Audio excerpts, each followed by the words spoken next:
మొదటి రాజుల గ్రంథము 12వ అధ్యాయము. రెహబామునకు పట్టాభిషేకము చెయ్యుటకు ఇశ్రాయేలీయులందరునూ షెకెమునకు రాగా రెహబాము షెకెమునకు పోయెను.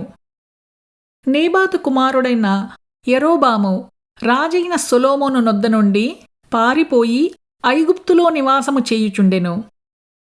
యరొబాము ఇంకా ఐగుప్తులోనే ఉండి ఆ సమాచారము వినెను. జనులు అతని పిలువనంపగా యరొబామును ఇశ్రాయేలీయుల సమాజమంతయునూ వచ్చి రెహబాముతో ఈలాగు మనవి చేసిరి: నీ తండ్రి బరువైన కాడిని మా మీద ఉంచెను. నీ తండ్రి నియమించిన కఠినమైన దాస్యమును మా మీద అతడు ఉంచిన బరువైన కాడిని నీవు చులకన చేసిన ఎడల మేము నీకు సేవ చేయుదుము. అందుకు రాజు, మీరు వెళ్ళి 3 దినములైన తర్వాత నా యొద్దకు తిరిగి రండని సెలవెయ్యగా జనులు వెళ్ళిపోయిరి.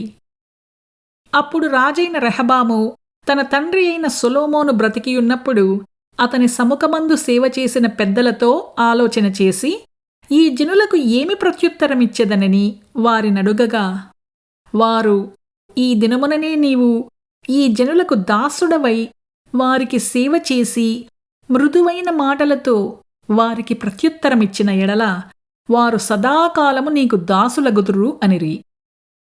అయితే అతడు పెద్దలు తనతో చెప్పిన ఆలోచనను నిర్లక్ష్యపెట్టి తనతో కూడా పెరిగిన యవనులను పిలిచి ఆలోచన అడిగి వారికి ఇలాగు ప్రశ్న వేసెను: మా మీద నీ తండ్రి ఉంచిన కాడిని చులకన చేయుడని నాతో చెప్పుకొనిన ఈ జనులకు ప్రత్యుత్తరమిచ్చుటకు ఏ ఆలోచన మీరు చెప్పుదురు?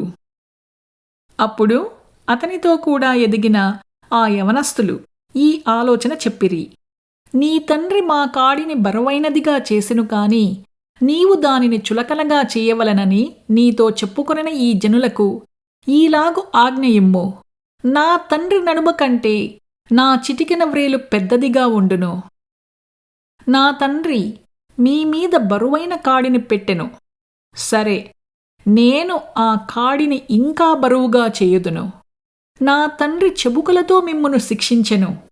సరే, నేను కొరడాలతో మిమ్మును శిక్షించుదును.